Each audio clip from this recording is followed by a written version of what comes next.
Okay, and then I'm going to give this eyeball position to relative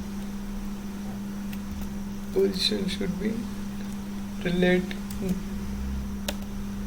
Okay, now you can see this eyes.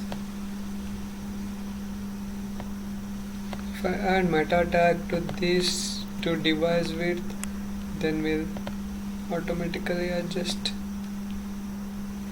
for the size.